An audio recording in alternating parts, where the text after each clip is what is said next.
জগতে সবাই সুখী হতে চায়, কিন্তু আশ্চর্যের বিষয়, কি করে সুখী হওয়া যায় এ কথাটা যেন কারুর জানা নাই।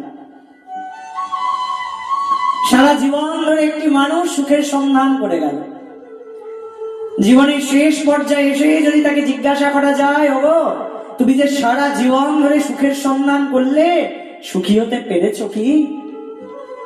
সেই ব্যক্তিটি যেন বলে উঠবেন, না গো, এক সময় ভেবেছিলাম ধন পেলে সুখী হব, ধন পেলাম, দেখলাম ধনে সুখ নাই। ভেবেছিলাম জন পেলে সুখী হব, জন পেলাম, গাড়ি পেলাম, বাড়ি পেলাম, সব হলো, কিন্তু সুখ পেলাম না।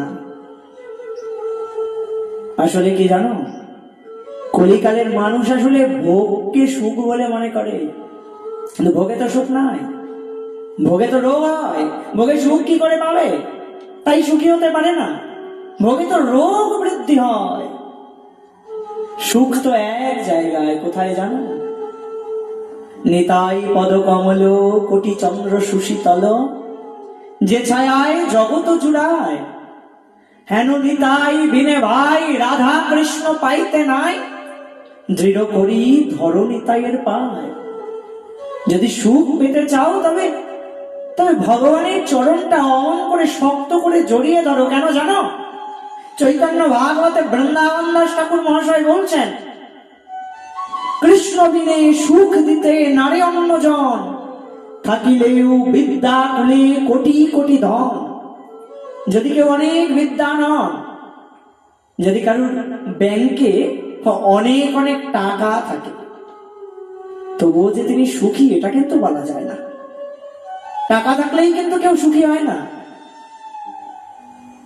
হয়তো কারোর ঘরে কোনো কিছুর অভাব নাই, হয়তো কাউকে দিয়েছেন প্রভু সকল উপভোগ, কিন্তু তার গৃহে দিয়েছেন প্রভু এক রোগ। হয়তো কারোর ঘরে সব আছে, সব ধরনের উপভোগ আছে, কোনো কিছুর অভাব নাই, গাড়ি বাড়ি ধন সম্পদ সব আছে, কিন্তু শরীরে এমন এক রোগ বাসা বেঁধেছে যে সব থাকার পরেও তার মনে শান্তি নাই, তিনি আসলে সুখী নন। তাই সুখী করবার মালিক একমাত্র ভগবান। তুমি যতই সারা জীবন ধরে সুখের সন্ধান করো না কেন, তুমি কোনোদিন সুখী হতে পারবে না।